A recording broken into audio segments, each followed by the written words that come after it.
아, 저희 교회에 금요 성령 집회 이렇게 일주일에 한 번씩 기도할 수 있는 게 얼마나 커다란 주님의 허락하심인지 모르겠고, 또 우리가 한 달에 한 번 치유 집회를 갖는 것이 주님께서 우리의 믿음의 굳건함을, 또 우리의 마음의 방향을 점검하시고 계속해서 도전하시는 굉장히 중요한 디딤돌이 되고 있다라고 저는 믿습니다. 신유 집회나 우리의 몸과 마음을 놓고 간절히 기도하는, 그래서 목적으로 하는 어떤 집회나 부흥회 같은 경우에 우리의 몸의 변화의 상태에 따라서 우리가 우리의 믿음에 응답이 되었다, 응답이 되지 않았다, 이렇게 평가하는 그런 게 좀 익숙한 것 같습니다. 그래서 당장 내 몸이 좀 나아지고 다음 날 병원에 가서 검사를 했는데 검사 결과가 깨끗하게 나온다든가, 뭐 이렇게 우리가 같이 기도를 하게 되는 경향이 있지요. 그런데 우리가 이렇게 친하게 또 마음을 다해서 기도 제목을 나누고 또 그렇게 함께 기도하면서 매월마다 이렇게 치유 집회를 하면서 생기는 이런 공동체, 이런 교회에만 있는 놀라운 믿음의 아주 중요하고 긍정적이고 장점인 면이 무엇이냐면, 치유라는 것을 단순히 몸의 변화, 다시 말해서 얼마나 쾌유되었느냐, 상태가 나아졌느냐, 변화에 집중하기보다 그것을 우리의 마음속에 일어나게 된 과정으로 보게 되는 그런 장점이 우리에게 있습니다. 그리고 그게 우리 실제와 참 가까울 때가 있어요. 우리가 우리의 몸을 입고 계속 살아갈 때, 우리가 죽을 때까지 다양한 연약함을 경험할 수 있겠지요. 그러기를 원치는 않지만 다양하게 몸이 아플 수 있지요. 우리가 원치 않지만. 그리고 그 중에 어떤 병들은 꽤 오랫동안 우리가 기도해야 하고 혹은 그 과정을 통과해야 하는, 다시 말해서 이 고통의 원인들이 사라지거나 제거되는 것을 위해서 간절히 기도하는 그런 과정들을 함께 겪어가게 됩니다.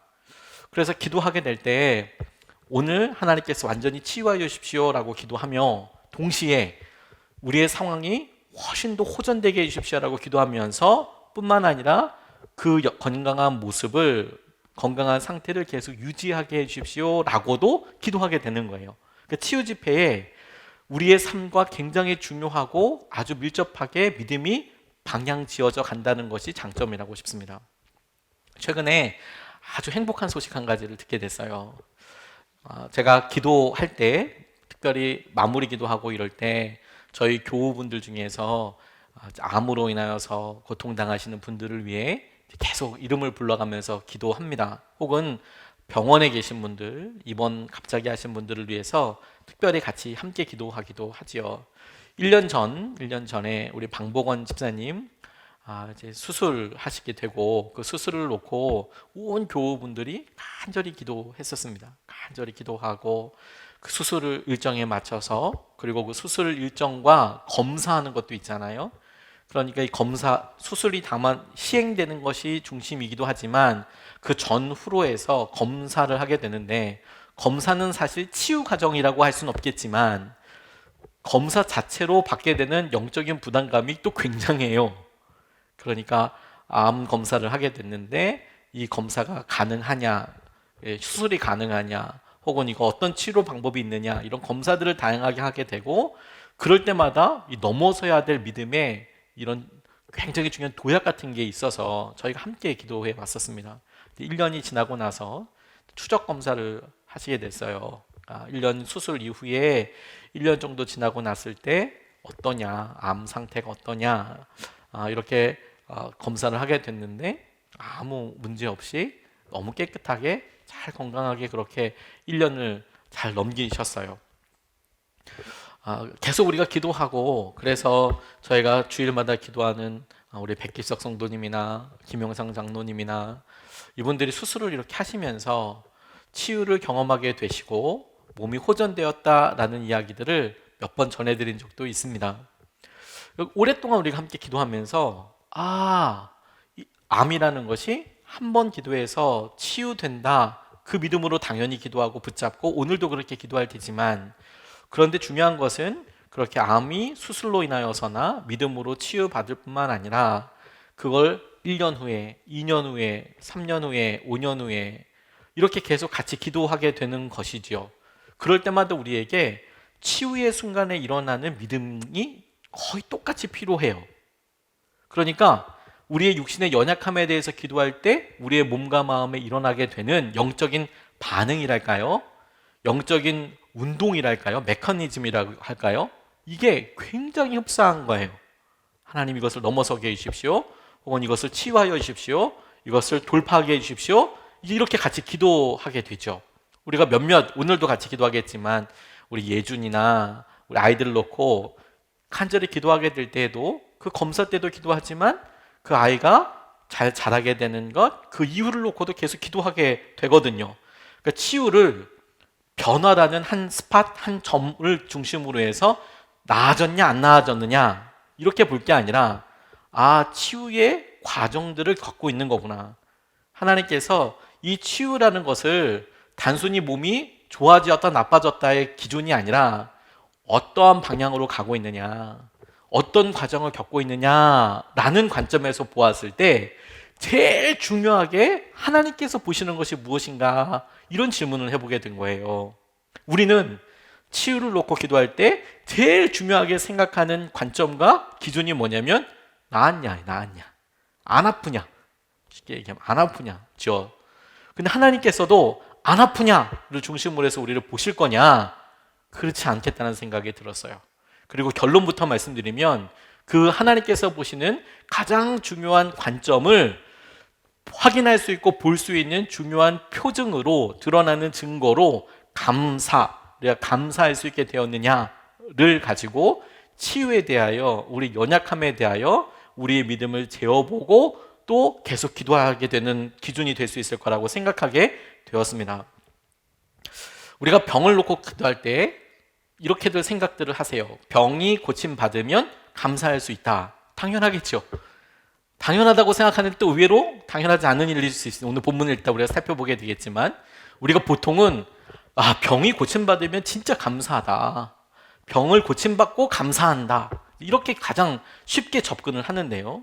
근데 병이 낫지 않았기 때문에 감사하지 않는다. 이것도 그러니까 너무 쉽게 똑같이 받아들이는 거예요. 병이 나으면 감사하지. 그러니까 병이 낫지 않으면 감사하지 않는다. 이것도 너무 쉽게 그냥 그렇게 받아들여요. 그런데 병을 고침받고 나서도 감사하지 않는 사람도 있더라고요. 그러니까 병을 고침받고 감사하는 사람이 있고, 병이 낫지 않았기 때문에, 고침받지 않았기 때문에 감사 안 하고, 근데 병이 고침을 받았는데도 감사하지 않는 사람도 있어요. 똑같이 마지막으로 병이 낫지 않았지만 감사하는 경우도 있겠더라고요. 주님께서 이것을 과정으로 보게 하실 때 우리의 삶에 우리는 육신의 어떤 기준을 재는, 그것이 CT든 그것이 어떤 우리에게 어떤 호중구치 쓰든 백혈구치 쓰든 혈액 검사를 해서 염증치 수건, 그런 것들의 변화를 보고 우리의 몸이 조금 더 나아졌다라고 평가를 할 텐데, 하나님께서 딱 보실 때 그 수치와 치수는 감사하게 되었느냐? 우리의 몸과 마음이. 왜? 우리의 육신이 있고 그 육신이 과정 중에 있다면, 하나님 나라로 가는 과정 중에 있고 우리가 우리 육신의 이 몸을 벗을 때를 생각하고 있다면, 그렇다면 하나님께서는 우리가 생각하는 또 다른 엑스레이 같은 기준, 엑스레이 같은 잣대를 가지고 보실 때 그게 감사라는 생각이 들었어요. 그리고 꼼꼼히 한번 물어보게 되는 거죠. 대부분은 우리가 병이 나으면 감사할 수 있을 거라고 생각하는데 진짜 그러냐? 병이 나와서 감사만 하고 사냐? 그런가요? 그 감사라는 것을 다만 나았더니 정말 좋다, 이런 마음으로서 드려지는 감사합니다, 이런 고백이 아니라, 그 감사 또한 과정으로 보고 감사하는 삶이라고 보았을 때 우리 가운데 치유를 경험했지만 여전히 그 치유를 경험했을 때의 감사한 그 마음으로 1년을 10년을 사는 사람은 몇 명이나 되냐? 몇 명이나 되냐? 이러면 정말 우리가 대답할 수 있는 게 많이 궁색해지죠. 우리가 병과 상관없이 감사할 수 있습니다.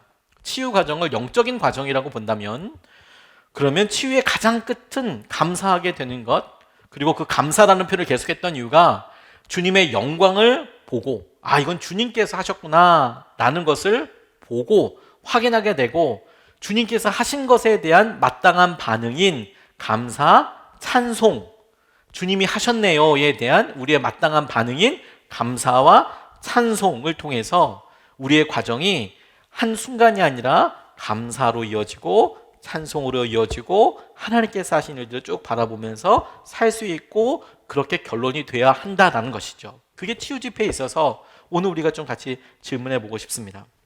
오늘 본문에 등장하는 사람은 예수님, 제자들, 그리고 10명의 나병 환자들이 있지요. 그 중에서도 10명의 나병 환자들을 보고 싶어요. 이 나병 환자들에게 주님께서 놀라운 치유의 능력을 경험하게 해주셨는데, 우리가 첫 번째로 그 치유의 능력이 우리에게도 간절히 임하고 주님께서 우리에게도 똑같이 그렇게 우리의 몸을 자유하게 해주실 것을 우리가 바라보고 희망하는 마음으로, 간절히 소원하는 마음으로 본문 말씀을 좀 보고 싶습니다. 11절에서부터 14절까지 말씀을 보면, 예수께서 예루살렘으로 가시는 길에 사마리아와 갈릴리 사이로 지나가게 되었다. 예수께서 어떤 마을에 들어가시다가 나병 환자 10사람을 만나셨다. 그들은 멀찍이 멈추어 서서 소리를 높여 말하였다. 예수 선생님, 우리를 불쌍히 여겨주십시오.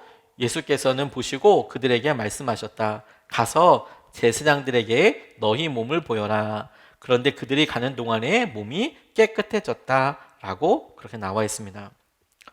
그들이 자신을 불쌍히 여겨달라고, 그들이 나병을 앓고 있었기 때문에 감히 예수님과 함께 하고 있는 무리들에게 가까이 오지 못하고 멀리서 소리 높여서 큰 소리로 소리를 질렀어요.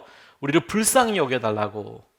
그런데 그 음성을 듣고 예수님께서 그들의 안타까움을, 육신의 연약함을 공감해 주셨어요.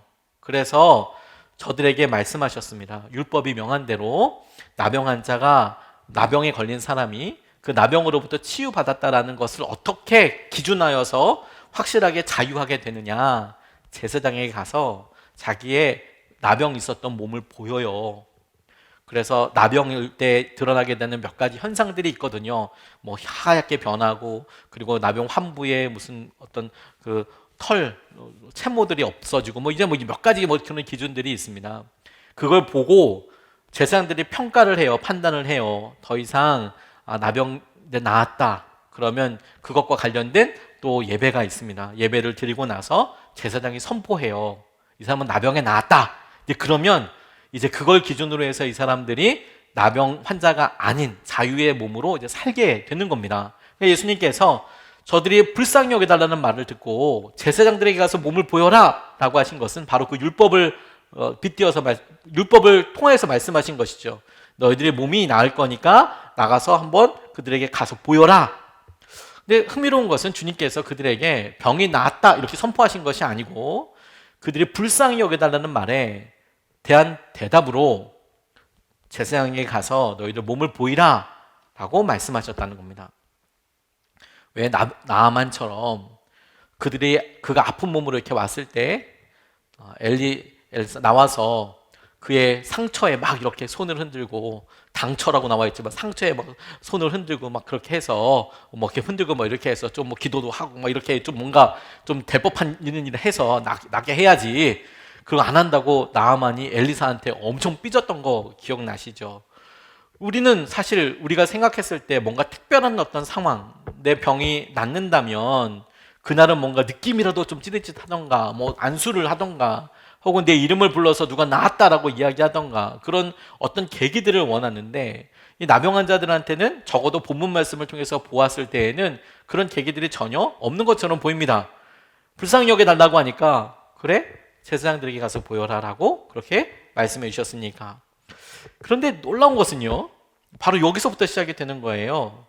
어떤 기점, 안수를 했다거나 내가 너희 병이 나았다라고 하면 본인들이 내가 이 병이 나았구나 이렇게 생각할 수 있을 텐데, 이 10명의 나병 환자들이 제사장을 향하여 나아갈 때까지 그들은 자신의 병이 호전되었다 혹은 치유됐다는 것을 몰랐다고 생각됩니다. 그러니까 지금 이 말을 듣고 제사장을 향하여서 나아가는 이때는, 이 시점으로 보아서는 그들의 병이 낫지 않았다라고 생각할 수 있는 거예요. 왜? 그들이 갔을 때, 가면서 그들의 몸이 깨끗해졌다라는 것을 스스로 발견하게 됐거든요. 그러니 시점으로 보면 주님께서 명령하신 것에 대해서 그 명령에 대하여 순종하고, 내가 제사장에게 가면 되겠구나, 그래서 그 가는 도중에 자기의 몸들이 치유됐다라는 것을 발견하게 된 거죠. 그 순간에, 예수님이 말씀하신 그 순간에는, 출발할 때에는 자각하지도 못했다라는 것입니다. 명령을 받았는데 자기의 몸과 마음이 나아졌다는 것을 아직 확인하지 못한 상태. 저는 우리가 믿음으로 살아가면서 바로 이 과정을 살고 있다고 생각해요. 바로 이 과정을. 우리가 하나님께서 우리를 치유하시고 우리의 고통과 우리의 고통의 원인을 점점 더 좋고 혹은 우리가 그것을 살 수 있도록 이끌어가게 하여 주실 때, 주님께서 말씀하신 그 말씀에 순종하면서 살아가는 우리가 말씀에 의지하여서 한 걸음 한 걸음 내딛기 시작하는 그 과정, 짧게 묘사된 이 과정을 우리가 지금 살고 있다라고 저는 그렇게 느껴요. 주님이 우리의 몸과 마음을 완전히 치유하여 주실 거거든요. 말씀대로. 우리의 몸이 천년 살 건 아니지 않습니까? 영원한 시간에 비하면 아주 작겠죠. 주님, 우리가 예수 그리스도를 믿고 부활의 능력이, 죽음을 넘어서게 하시는 예수 그리스도의 생명의 능력이 우리의 것이라고 믿게 된 그 순간부터 우리는 영원한 치유를 이미 경험한 것과 똑같습니다. 그런데 우리의 몸이 여전히 고통이 있고, 이 고통은 실제죠. 실존적인 문제여서 아프죠. 그래서 또 간절히 기도하게 됩니다. 하지만 우리는 그 끝과 이 믿음의 최후 승리를 우리는 잘 알고 있어요. 그래서 이것을 과정으로 생각하고 그 과정에 살고 있는 것이죠. 우리의 연약함과 간절함이 아직 치유되지 않는 것처럼 보이더라도 주님은 우리의 믿음을 지금 보고 계세요. 너희들 몸을 제사장에게, 너희들을 평가해 줄 누군가에게 보이러 가라. 그리고 주님께서 우리 지금 그 말씀을 따라서 우리가 지금 나아가고 있는 거죠. 우리가 주님의 말씀에 순종해서 나아가는 그 과정에 주님께서 반드시 우리를 치유하시고 우리를 깨끗하게 하여 주실 것입니다. 우리가 온라인으로 함께 예배하고 이 자리에서 함께 예배하면서 그것을 같이 붙잡고 싶어요. 주님께서 순종하면서, 주님의 말씀에 순종하면서 가는 길에 주님께서는 반드시 치유하여 주시고 우리를 붙잡아 주시고 주님의 놀라운 은혜로 우리를 사로잡아 주실 것이다. 주님께서 우리를 반드시 만져주시고 치유하여 주실 것입니다. 이것이 우리에게 참 중요하다고 싶어요. 우리에게 다시 한번, 우리는 그 순간을 생각하니까 전과 후에 수치의 변화나 통증의 유무를 통해서 결정하려고 하지만, 하나님은 우리의 마음을 과정으로 보시고 우리의 마음의 방향이 이제 순종하여서 주님의 말씀에 의지하여 살아가는 삶을 살아가고 있는 것이냐, 그럼 이미 치유의 과정이 시작된 거예요. 주님의 말씀에 의지하여서 한 걸음 내딛고 제사장으로 나아가는 그 과정을 사는 그 순간이 이미 주님께는 치유가 일어났고, 우리가 그것을 자각할 뿐만 아니라 그것을 깨닫게 되고 누리게 되는 순간이 오게 되는 것이죠. 저는 그 부분이 너무너무 중요하다고 싶어요. 노진준 목사님 관련해서 몇 번 치유와 관련돼서 이야기를 할 때 붙잡고 있는 말씀이 있어요. 이분이 어렸을 때 예수 그리스도를 만나고 본인이 소아마비를 앓았기 때문에 그 소아마비를 고쳐달라고 간절하게 이렇게 기도를 많이 하셨대요. 그래서 보신 분들은 계시겠지만 지팡이를 짚고 다니시고 아주 심하게 다리를 저세요. 심하게 다리를 저십니다. 그러니까 장애인이죠. 그렇죠. 그런데 어렸을 때, 사춘기 때 본인이 예수님을 만나고 주님께서 치유하신다는 것을 알고 난 이후에 얼마나 안수기도를 많이 했겠어요. 본인이 이 다리, 짧은 다리 이거 좀 치유하여 달라고, 이 굳은 다리 펴게 해달라고 그렇게 간절히 기도했었답니다. 그런데 낫지 않았대요. 본인이 그리고 미국에 이민 가서 여러 일에 열심히 살기도 했지만, 공부도 열심히 하고 이렇게 했지만, 어느 날은 지나가다가 치유 신유 집회 이런 데 이렇게 보여 있어서 자기가 들어가게 됐대요. 어떤 데인가 싶어서 혹시나 하는 마음으로 들어갔는데, 한국 사람들이 하는 데가 아니고 미국 사람들이 가지고 있는 치유 집회에 있는데, 앞에 강사도 여러 명이더래요. 여러 사람들이 나와서 서로 막 그렇게 설교도 하고 찬양도 하고, 조그만 교회에서 사람도 얼마 없는데 그렇게 하는데 이 강사들이 나와서 서로 이제 말도 하고, 저는 어떤 스타일인지 상상도 잘 가지 않습니다. 예배 시간에 저 말고 이제 딴 분도 나오셔서 얘기하고 뭐 이렇게 하나 보죠. 성령님의 인도하심을 따라서 그렇게 하셨나 봐요. 그때 당시에. 근데 그 중에 한 목사님이 모든 사람이 다 믿으면 치유된다, 이렇게 이야기를 선포를 하셨대요. 근데 이 노진준 목사님이 당시에 자기 다리로 인하여서 너무 그 말이 상처가 됐답니다. 자기는 그동안에 계속 기도했는데 그럼 믿음이 없어서 안 고쳐진 거냐. 그리고 내심 이것에 대해서 반박할 수 있는 거리도 생각이 났는데, 반박할 수 있는 거리는 뭐냐면 바울도 자기 연약함을 놓고 3번이나 기도했지만 하나님께서 네 은혜가 네게 족하다, 내 은혜가 너에게 족하다 이렇게 이야기하시면서 여전히 그 병을 고쳐주지 않은 것도 있지 않냐. 어떻게 믿으면 다 낫냐. 이제 이래서 끝나고 그 강사 목사님을 붙잡고 그 이야기를 했대요. 정말 다 낫는 거냐, 믿으면 정말 다 낫냐, 그렇게 이야기를 하더라는 거예요.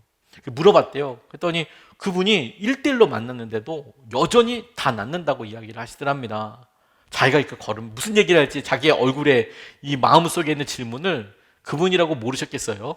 이 장애를 갖고 있는 이 청년이 와서 정말 믿으면 다 낫냐 라는 말이 지금 긍정적으로 믿음을 구하기 위해서 하는 말인지, 아니면 딱 이렇게 걸고 진짜냐 이렇게 얘기하는 건지 딱 느낌으로도 웬만하면 다 알지 않을까요? 그런데 오히려 그분이 다 낫는다고 이야기하면서 사도 바울 이야기를 하더래요. 자기가 이제 준비해갔던 말. 사도 바울도 3번이나 구했는데 낫지 않지 않았습니까? 이제 그 이야기를 그 목사님이 먼저 펄컥거리면서 바울도 그런 이야기를 하지 않았냐? 자기가 얘기하려고 그랬는데 그게 안 낫지 않은, 자기는 안 낫지 않았느냐? 이제 그러게 포커스 맞춰 얘기하려고 그랬는데 그 목사님이 그 본문을 펄컥 이야기하면서 바울도 그렇게 얘기하지 않았느냐? 그런데 바울이 하나님으로부터 내 은혜가 너에게 족하다 라고 그렇게 이야기를 들었을 때 바울은 더 이상 자기의 이 연약함을 치유해 달라고, 고쳐달라고 그렇게 기도했겠냐 이렇게 물어보시더래요, 거꾸로.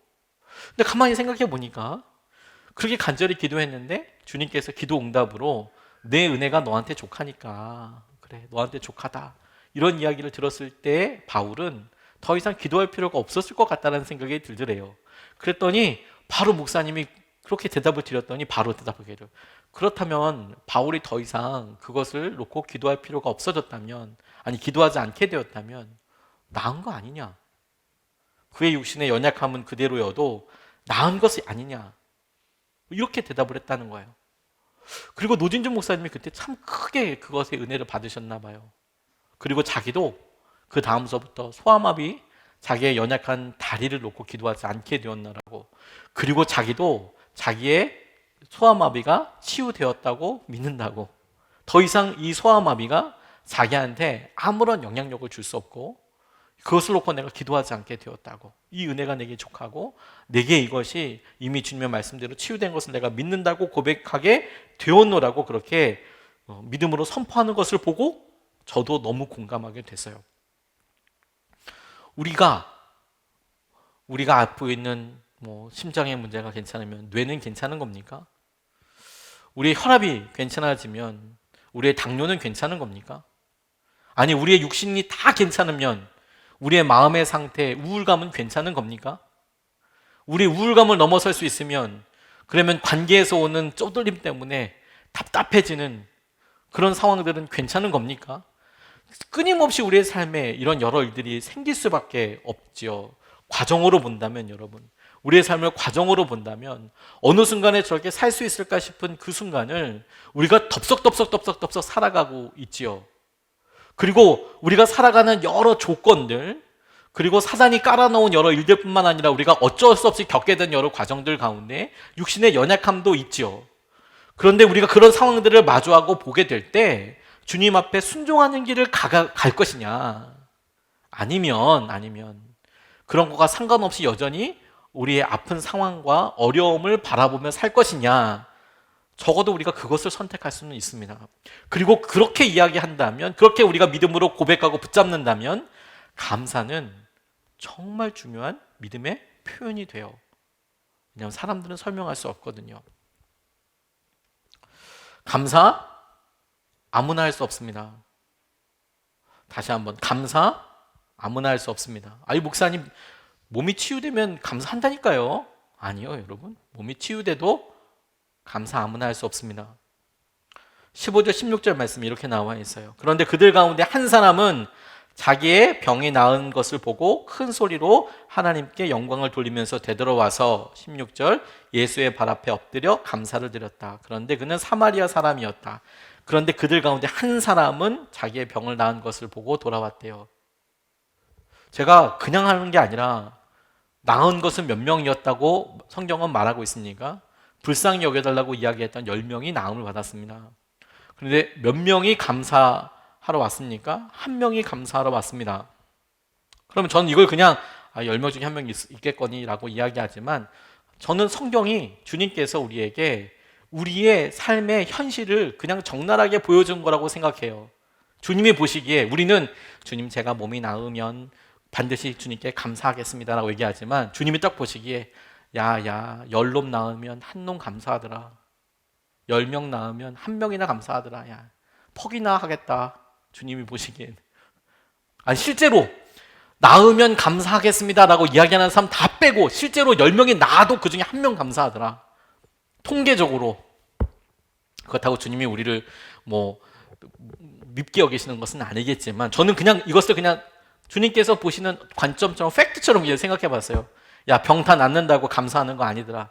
그 중에 한 명이라도 감사하러 오면 그리고 감사할 만한 사람들은 절대 감사하지 않더라.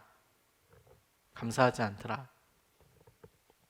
오히려 그렇게 받아보면 주님의 마음이 어떤지를 우리가 더 명확하게 알 수 있어요.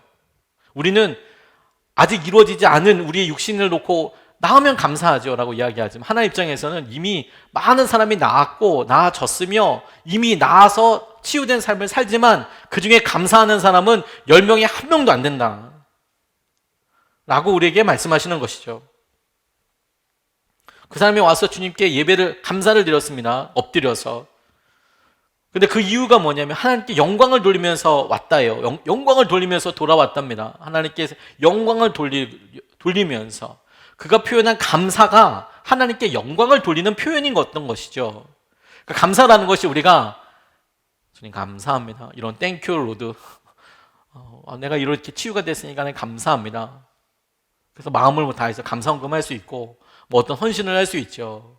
거기에 주님께서 감사에 포커스를 두고 있는 것이 아니고 하나님께서 하신 일, 이 일이 하나님이 하신 일이야. 하나님의 영광이야. 그 영광을 드러내는 것으로서의 감사, 그 영광을 드러내는 것으로의 감사를 주목하고 계시는 겁니다. 나았다고 해서 다 감사하는 게 아니고요. 이 일이 주님이 하신 일이라는 사실을 알아차리고 이건 주님이 하신 일이에요. 그리고 주님이 하셨기 때문에 주님이 하실 일에 대해서 집중하게 되고 우리의 삶의 중심이 내가 아니라 내게 일어난 것에 대한 변화로서의 감사가 아니라 하나님께서 드러내시고 하나님께서 하신 일에 대한 마땅한 표현으로서 반응으로서의 감사, 그걸 말씀하시는 겁니다. 왜? 우리 육신으로서의 감사는 내 몸이 이렇게 비포 애프터가 차이가 나네요. 약을 먹었더니 머리가 나기 시작했네요. 뭐 이렇게 막 간절히 기도해서 그렇게 돼서 비포 애프터를 봤어요. 그러면 나중에 안 좋아지면 다시 안 감사 혹은 노감사. 감사가 뭐야? 다음 감사는 이 상태가 이렇게 또 나아지면 감사하게 되겠네. 이렇게 가죠. 근데 하나님께서는 이 일을 통하여 주님을 통하여서 뭘 드러내고 계시냐면 이건 하나님의 영광이야. 하나님께서 하신 일이 드러나는 거야. 드러나게 하셨을 때 너는 어떻게 반응하겠니? 이건 주님이 하신 거네요. 주님의 놀라우심에 대해서 우리가 마땅히 우리의 예배에 우리가 그 일에 반응하는 것을 감사라는 말밖에 다른 표현을 할 수가 없는 거예요. 주님이 이 일을 하셨군요. 주님이 하신 일이 놀랍습니다. 주님 정말 놀랐습니다. 감사합니다. 우리의 변화로 인한 감사가 아니라 영광을 바라보는 감사가 있다는 거예요. 그러니까 우리가 마음속으로 그동안에 생각해 보는 것이죠. 우리가 말한 감사가 우리가 치유됐고 수치가 낮아졌고 퇴원을 했고 감사합니다. 그런 일상적인 감사가 아니라 하나님께서 보시기에 넌 그 일이 하나님으로부터 온 일인 것을 너는 알았느냐. 그래서 우리의 삶의 중심이 바뀌었느냐. 그래서 너는 우리의 육신이 좋아지고 나빠지고의 수준이 아니라 하나님이 우리의 삶에 개입하시고 인도하시고 주님이 하신 일을 드러내시는 것에 이제 포커싱하게 됐냐, 초점을 맞추게 되었느냐, 그래서 마땅한 반응들을 너는 하기로 결정을 했느냐, 저 이게 너무 중요하다고 싶어요. 그런 감사 없습니다. 10명 중에 1명도 못 한다라는 거예요. 10명이 나와도, 믿음으로 100명 중에 100명이 나와도 그 100명 중에 몇 명이나 주님께서 하신 일에 대하여 마땅한 감사를 하겠느냐. 그래서 여러분, 만약에 여러분들이 몸이 아프고 힘들었는데 그런 여러 일들을 통해서 주님을 찾게 됐고, 여러분들이 만약에 그 일을 통하여 하나님 하신 일이 너무 감사해서 감사하게 됐다면 여러분 확신하셔도 됩니다. 여러분 영적인 특공대입니다. 여러분 10분의 1이에요. 여러분 흔한 사람, 흔한 믿음의 사람이 아닙니다. 여러분 10분의 1이에요. 특공대예요, 특공대. 제 친구 중에서, 저도 사실 이 친구 글을 보고 나중에 근황을 알았는데 참 마음이 짠하면서 공감이 참 많이 됐는데요. 장로교 목회하는 친구가 한 명 있어요. 아들 청소년기의 아들이 있는데 치과 간 것 때문에 이제 글을 이렇게 잔뜩 써놨더라고요. 너무 힘들었대요. 스케일링 한번 하는데, 스케일링 있죠, 스케일링 한번 하는데 전신 마취를 해야 해서 준비 기간만 석 달이었대요. 왜? 약을 먹으면 얌전해지는데 치과 의사 보니까 막 이제 막 무섭잖아요, 여러분. 저도 사실 병원 중에서 치과가 제일 무서운 것 같아요. 왜냐면 너무 이 소리가 리얼해. 왱 소리가. 그리고 아무튼 참, 이 소리도 너무 리얼하고 냄새도 너무 리얼하고 이를 이렇게 갈아낼 때 그 냄새와 아무튼 이게 너무 힘들어요. 너무 진짜 겁나요. 무서워요. 제일 무서운 사람은 치과 의사. 저희 교회 치과 의사가 그래도 한번 와야겠네요. 전도해서 와야겠네요. 아무튼 제일 무서워요. 근데 이 아들도 전신 마취해서 석 달 전부터 하는데 겁을 먹는 거예요. 그래서 거구의 남자 스텝 8명이 들러 눕혀서 수면가스 마스크를 대고 잠을 들게 하는 겁니다. 그리고 옆에 가족 대기실에 있으니까 꼭 가족이 수술받는 기분이 들더래요. 이 아들의 기운이 셌는데 왜 이렇게까지 하냐면 발달장애가 있었거든요. 발달장애가 있으니까 힘이 얘가 엄청 센 거예요. 청소년인데 그 남자 스텝 8명이서 이제 붙잡아야 되는 거예요, 애를. 그래서 치과를 이제 1년에 한 번 정도는 가야죠. 그렇죠? 6개월이나 1년에 한 번씩은 이제 가서 스케일링도 하고 이제 좀 이렇게 검사들 해야 될 게 많지 않습니까? 근데 3년 만에 간 거예요. 이게 너무 힘드니까. 근데 이제 3년 만에 갔는데 이게 진짜 작은 수술 하나 하는 돈이, 이 스케일링 한 번 하는데 돈이 드는 거예요. 전신 마취를 해야죠. 그러니까 그렇게 하는데 이게 뭐 너무 힘든 거예요. 그래서 그러면서도 큰 충치 같은 게 없기를, 애가 스케일링 하는데, 그러면 이제 전신 마취했을 때 충치 치료도 한꺼번에 해야 되니까, 그러니까 이제 기도하게 되는 거예요. 그러면서 이제 이 친구가 이런 얘기를 썼어요. 발달 장애인 치과 진료는 길고 어려운 과정을 거친다. 일단 장애인 진료가 가능한 작은 치과가 찾기 힘들대요. 그런 치과가 없대요. 그러니까 여러분 치과 가보셔서 아시죠? 보통 자기 베드에 누워 있지 않습니까? 의자에 누워 있죠. 베드는 아니고 의자에 누워 있지 않습니까? 근데 그 의자가 그냥 누워서 왔다 갔다 일어나고 이제 양치하고 이렇게 되어 있지, 그게 전신 마취할 수 있는 그런 건 아니고, 또 전신 마취했을 때 입 안에 이렇게 뭐 넣으려고 그러면 그 의자 구조랑은 좀 다르지 않겠습니까? 그러니까 이 찾기가 힘든 거예요. 그리고 이 저항하는 장애인들을 위해서 결박을 하는 곳이 많대요. 구속복이라고 하죠. 입인데 그것도 어렸을 땐 가능하고요.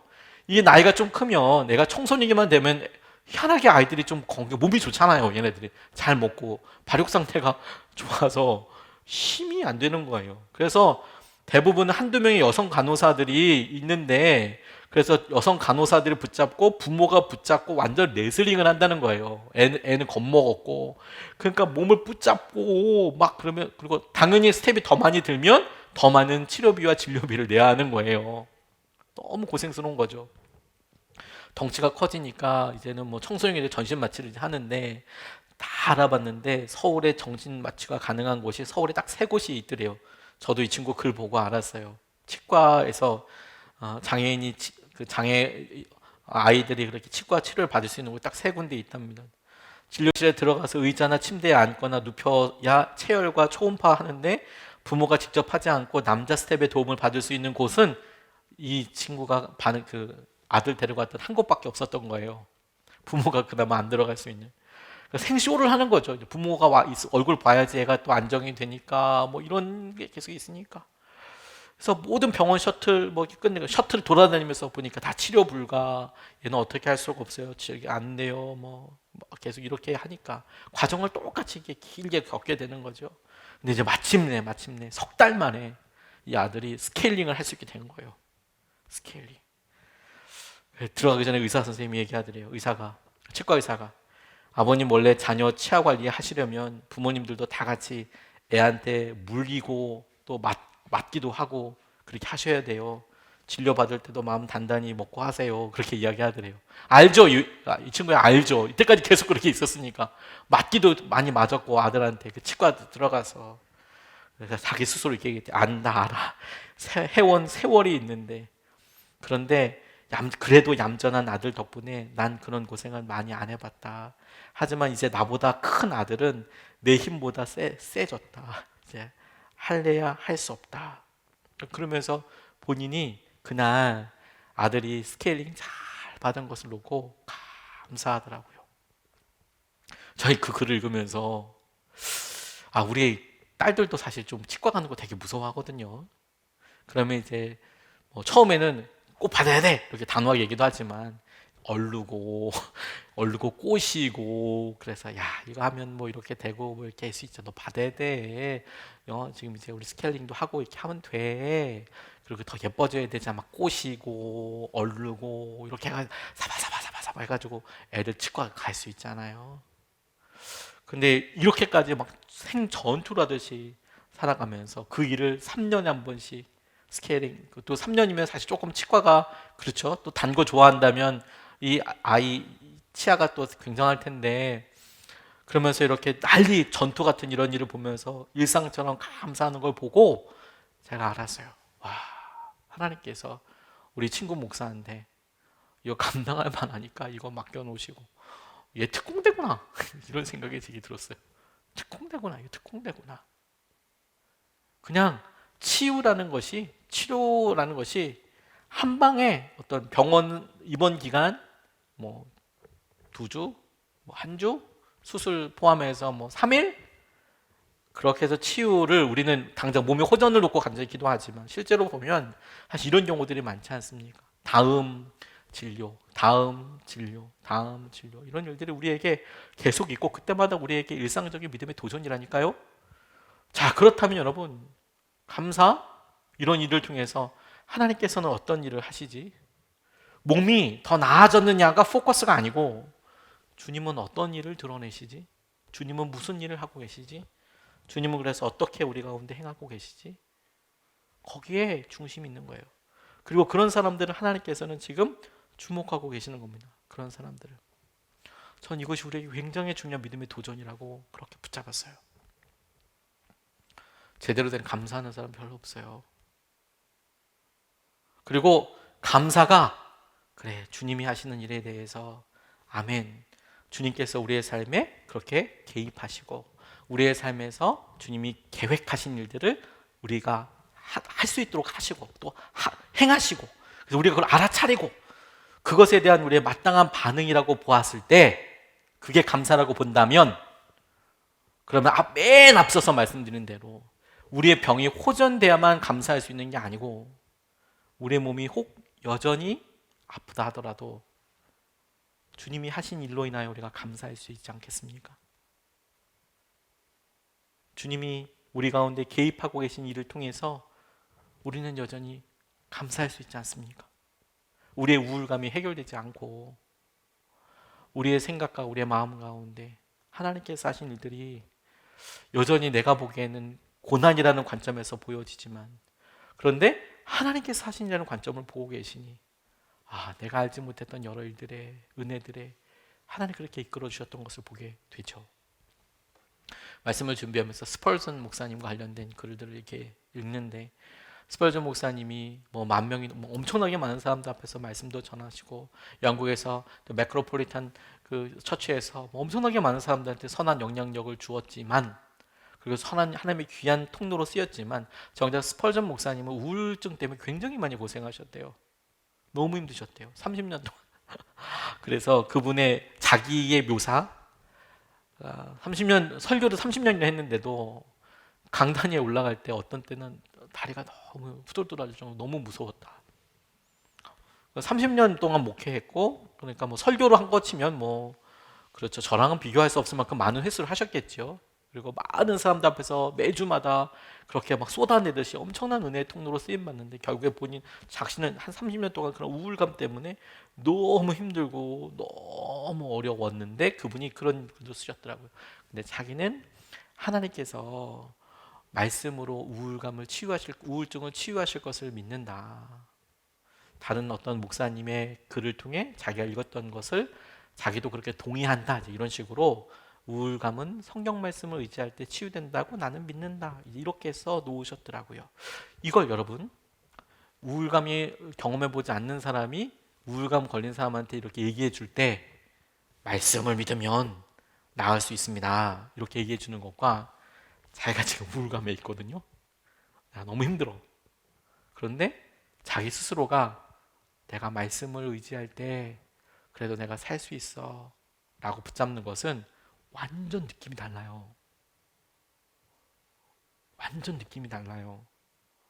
그러니까 당신 우울감 나을 수 있어요, 나을지어다 이렇게 얘기하는 것과 내가 너무 우울하고 너무 힘들어, 죽을 것 같아, 막 힘들었어 진짜.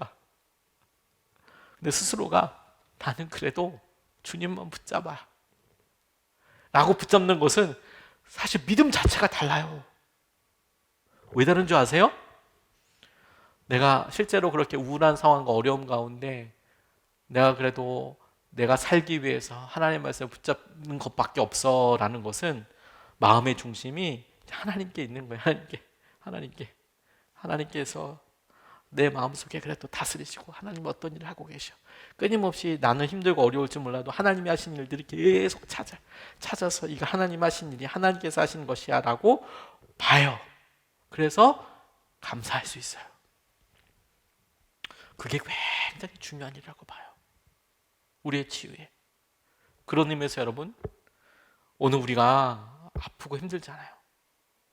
우리가 아프고 힘든 걸 누구한테 얘기합니까? 공감해 줄 만한 사람이 많지 않죠.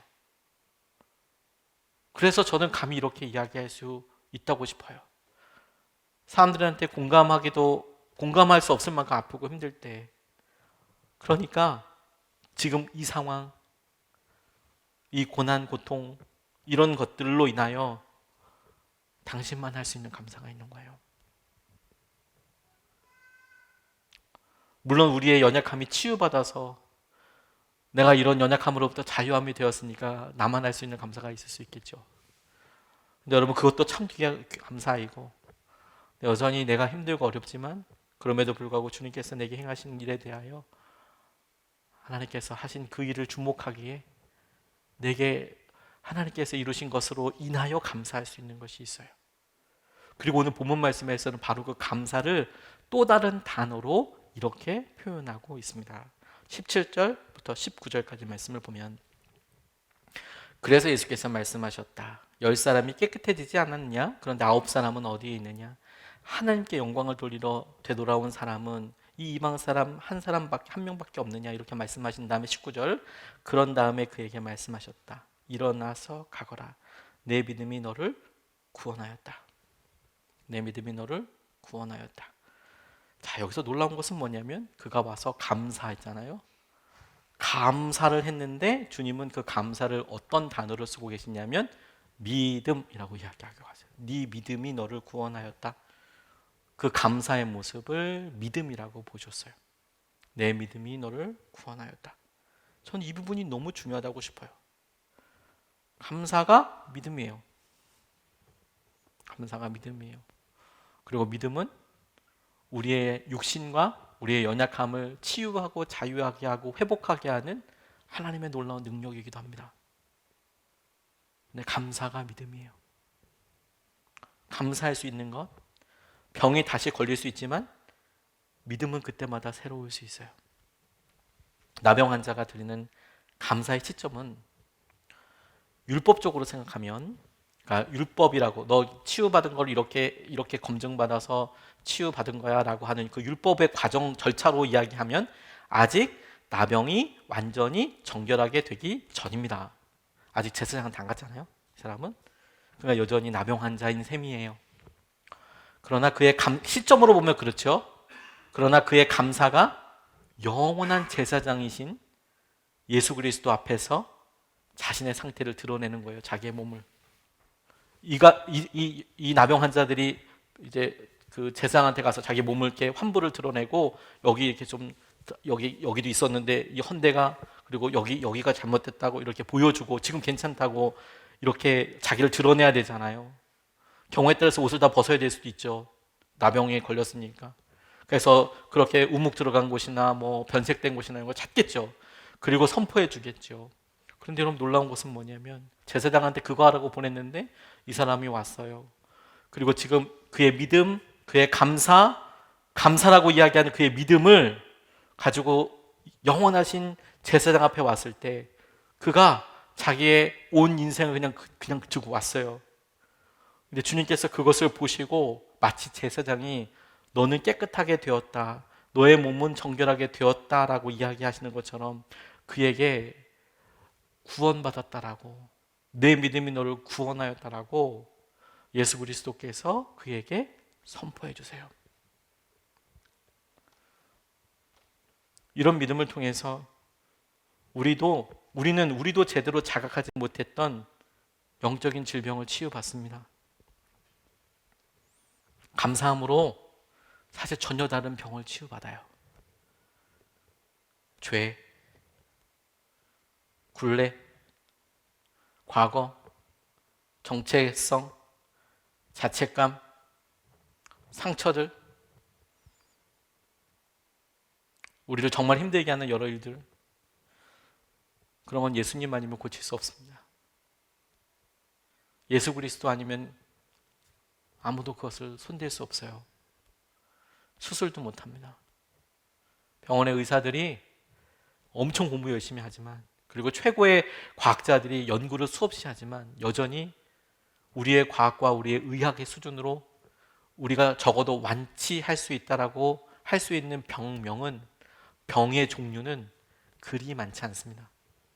당장 감기만 해도 우리 못 고치잖아요. 당장 코로나만 해도 우리가 어떻게 안 되잖아요. 그냥 아픔을 안 아프게 혹은 다르게 바꿔주는 것이지 그걸 치유를 못해요. 감기는 우리는 그 정도밖에 안 돼요. 그런데 우리의 심령을 치유하시고 우리의 정체성과 우리의 상황을 압도하시게 바꿔주실 분은 예수님밖에 없어요. 그래서 우리가 감사의 믿음으로 감사함으로 나왔을 때 주님께서는 우리의 심령의 병을 치유하세요. 그리고 그 심령의 치유, 주님이 구원이라고 말씀하시는 그 놀라운 선포로 인하여 우리의 영혼이 자유하게 되고 우리의 심령이 주의 놀라운 생명과 주의 놀라운 기쁨과 약속을 경험하게 될 거예요. 우리가 아파도, 우리가 치유받아도, 우리가 아픈 가운데 살아도 하나님의 영광이 드러날 수 있습니다. 그것을 감사라고 해요. 도저히 할 수 없을 것 같은데 감사라고 해요. 오늘 우리 또 기도하려고 하죠. 그런데 여러분, 저는 이 이야기로 우리 같이 좀 나누고 싶어요. 감사도 조금씩 잘하고 있다는 거 알고 계십니까? 1년을 이렇게 추수감사절도 다가오고 날마다 이제 우리 환우들을 놓고 기도하고, 오늘도 우리 환우 명단을 놓고 이제 이렇게 기도하게 되겠지만, 환우 명단을 놓고 우리 같이 기도하게 되겠지만, 새벽마다 이제 우리 성도님들 이름을 불러가면서 기도하죠. 간절히 하나님, 이렇습니다. 이 사람이 이 가정이 이렇고 이렇습니다라고 이제 기도드릴 때 제게 목회가 참 의미 있고 감사했던 것은 뭐냐면, 그냥 단순히 하루 더가 아니라 제가 그 권사님, 그 집사님 가정을 놓고 1년을 기도하게 되고 2년을 기도하게 되고 3년을 기도하게 되고, 그런 것을 통해서 제게 참 놀라운 기쁨과 은혜가 있어요. 뭐냐면 제가 그분들을 향해서 쓸 수 있는 믿음도 점점 자라고 있거든요. 이 기도 제목이 단순히 오래됐다는 것은 기도응답이 안 됐으니까 오래됐지 이게 아니고요.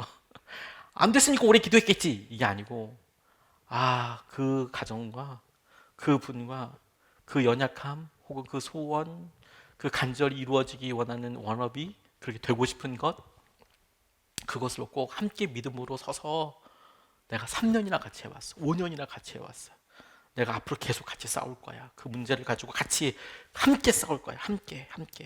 그러면서 믿음의 분량도 조금씩 자라고 있었고, 그리고 감사의 분량도 조금씩 자라고 있는 거예요. 처음서부터 그렇게 되는 게 아니고요. 하나님, 내가 똑같은 질병으로 지난달에도 기도했고 작년에도 기도했는데 2년 전에도 기도했어요. 주님, 여전히 아파요.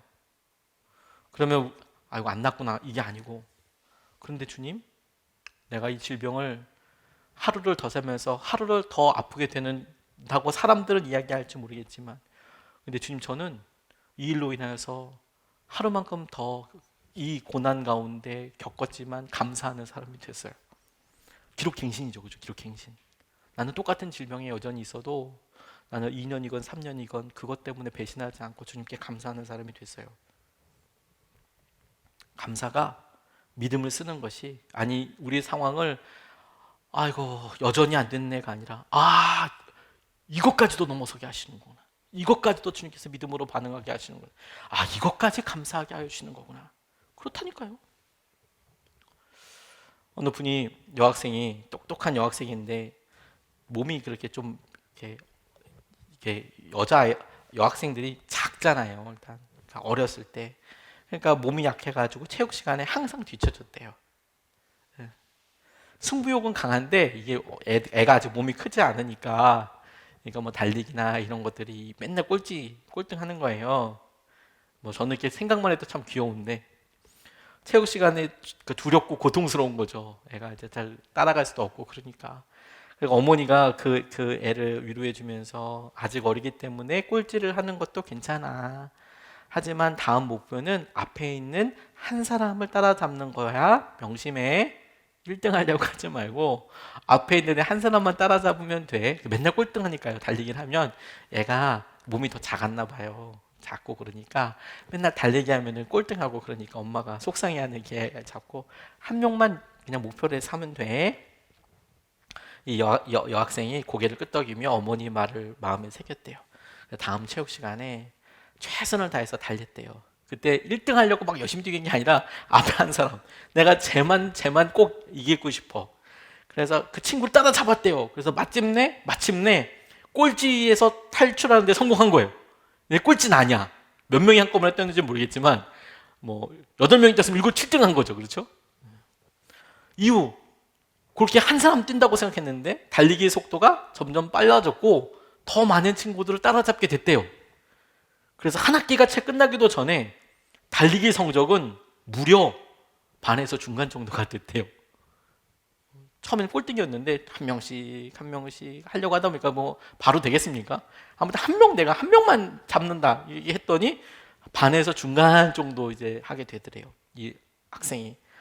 점점 그러고 나니까 체육 시간이 좋아지기도 하고요. 자기가 이제 꼴등 안 하니까 체육 시간이 좋아지기도 하고, 앞에 있는 한 명을 따라잡는 것, 어머니가 한 한마디 때문에 자기가 공부도 그렇게 생각한 거예요. 시험마다 한 명의 친구를 따라잡는다면 정말 대단한 거야, 이런 말로 확대 해석이 돼서 열심히 공부도 하게 됐답니다. 중국 아이였는데 북경대학에 입학하고 4년 뒤에는 그해 하버드 대학 교육대학원에 전액 장학금을 받는 유일한 중국인이 되고, 이름이 주청이라고 이야기하는데 석사, 박사 학위를 수료하고, 박사 기간에는 11개 대학원 약 13,000명 대학원생 대표하는 하버드 대학원 학생회 의장이 되고, 하버드 370년 역사 이래 최초의 중국 국적 유학생이 직책을 맡게 되는 일이 그 주청이라는 자매를 통해서 그렇게 일어났답니다. 한 명 딱 요것만 넘겠다? 요 고기비만 딱 넘겠다라고 했더니 그렇게 조금씩 나아지게 되고, 그것이 오랜 기간이 되니까 처음의 시작과는 비교할 수 없을 만큼 놀라운 것들이 이렇게 있죠. 제가 치유 집회 때마다 매번마다 여러분들한테 다시 읽어드리고 다시 도전하고 싶은 이야기가 있어요. 감사는 진정한 구원으로 가기 위한 놀라운 결단이고 걸음이거든요. 어느 불치병 걸린 사람이, 그가 절망에 빠진 채 하루하루를 맞이 못해 보내고 있는데 주위에서도 그에게 용기를 주기는커녕 뭐 계속 너무 딱한 일이라고 혀만 차고 있는데, 어느 날 그가 입원한 병원에 대학을 졸업한 인턴이 새로 와서 유달리 불치병 걸린 환자에게 관심을 기울이고 자주 찾아가서 이런저런 대화를 나누곤 했는데 몇 달 후 그 환자가 얼굴색부터 달라지고 병원에서 다시 정밀 검사를 들어갔는데 놀랍게도 불치병인데 완치가 됐어요. 그럼 불치병이 아니죠, 그렇죠? 근데 불치병인데 완치가 됐어요. 의학계가 놀랐어요. 이거 못 고치는 병인데 어떻게 난 거야? 그래서 원인 조사를 하게 된 거죠. 못 고치는 병인데 어떻게 난 거야? 아무리 연구해도 특별한 이유가 없어서 이유가 없을 때는 물어봐야죠. 그래서 환자한테 물어봤대요. 도대체 뭘 했냐 너는? 도대체 어떻게 나은 걸까요? 아무리 살펴봐도 모르겠다고. 어떻게 나았냐고 도대체. 그랬더니 의사들이 막 물으니까 환자가 이렇게 대답해 줬대요. 저도 제 병을 포기할까 했는데 그런데 매일 아침 그 인턴 신출내기 의사가 찾아와서 이렇게 말하더군요. 선생님이 이 병을 최초로 이겨낸 사람이 되지 않으시겠습니까? 선생님이 이 병을 이겨낸 최초의 사람이 되지 않으시겠습니까? 사랑하는 여러분, 여러분이 지난주에도 지난달에도 1년 전에도 오늘 우리가 갖고 온 이 기도 제목을 놓고 기도할 때 혹여나 여기에 기도 제목이 있고 그런 간절한 연약한 문제를 놓고 근래 기도하고 실패감도 좌절감도 혹시 느꼈다면 저는 그거 당연하다고 싶어요. 오래된 질병과 또 우리만 겪고 있는 그 고통의 원인에 대해서 다른 누구도 그것이 가볍다고 이야기할 자격은 없다고 저는 생각합니다. 그런데 저는 제 능력이 아마도 여기 인턴 의사처럼 어마어마하게 뭐 그렇게 큰 능력이 없을 수는 있어도 저는 믿습니다. 여러분이 그것을 2년, 10년을 알았어도 우리가 그것을 넘어서고 그럼에도 불구하고 감사할 수 있는 그런 첫 번째 사람이 되지 않으시겠습니까? 뭘 어떻게 감사하냐고요? 말씀드릴게요. 여전히 내가 아픈데 오늘 우리가 그래서 기도할 때요. 주님 저를 치유하여 주심을 감사합니다. 이렇게도 기도하고 혹시나 난 똑같은데요 주님 이라고 생각되는 분들도 어떻게 뭘 감사할까요? 적어도 이렇게 세 가지는 기도할 수 있을 것 같아요. 하나, 들어주시는 주님께 주님이 여러분들 기도 들어주고 계세요. 듣고 계세요. 누군가가 들어준다는 거 진짜 너무 행복한 경험 아닙니까? 두 번째, 그분이 저와 여러분들을 불쌍히 여겨주고 계세요. 불쌍히 여겨주십시오라는 나병 환자의 말에 반응하셔서 그렇게 말씀해 주시잖아요. 저와 여러분들의 말을 불쌍히 여겨주고 계세요. 그러니까 감사할 수 있죠. 주님 우리를 공감하고 계세요. 우리를 불쌍히 여겨주고 계세요. 우리의 상황을 불쌍히 여겨주고 계세요. 와, 나를 사랑한다고 이야기하고 나의 배우자도 부모님도 때때로 뭐 안타까우니까 그렇게 말씀하실 텐데 그런데 주님은 여전히 우리를 공감하시고 불쌍히 여겨주고 계세요. 그러니까 감사할 수 있죠. 병이 낫냐 안 낫냐가 아니라 주님은 나를 들어주고 계시고 불쌍히 여겨주고 계시네. 그리고 여전히 주님께서 구원하여 주시네. 우리 영적인 질병과 질고로부터 우리를 고쳐주시네. 적어도 그렇게 감사할 수 있지 않겠습니까? 오늘은 주님께서 우리의 믿음을 연약한 육신을 통해서 드러나게 하시는 치유 집회예요. 그리고 이것이 드러날 때 주님이 우리를 듣고 계시고 우리를 불쌍히 여겨주시는 분이기 때문에 우리를 따뜻하게 봐주시기 때문에 이 불쌍히가 거지 보듯이가 아니고요. 제가 저희 딸을 이렇게 보면 그래서 뭐 시험 기간이고 뭐 몸이 아프고 그러면 되게 딱해요. 딱하고 대신해주고 싶고 물론 대신해주면 안 되죠. 그죠? 지가 해야죠. 공부는 지가 해야죠. 제가 어떻게 대신해줍니까? 근데 딱해요. 그걸 불쌍히 여겨주세요. 긍휼히 여겨주신다고요. 긍휼히. 그리고 주님께서 우리를 구원해주고 계세요. 조금씩. 그러니까 주님께서 우리에게 그런 모습 그대로 나왔을 때 우리를 불쌍히 여겨달라고 하는 말에 오늘 우리 10명의 나병 환자 중에서 우리를 다 이렇게 치유해 주실 거예요. 그리고 뿐만 아니라 우리가 진짜 감사할 수 있게 될 거예요. 주님이 하신 일을 감사합니다. 붙잡습니다. 우리가 찬양하고 이 시간에 우리 말씀 붙잡고 같이 기도하겠습니다.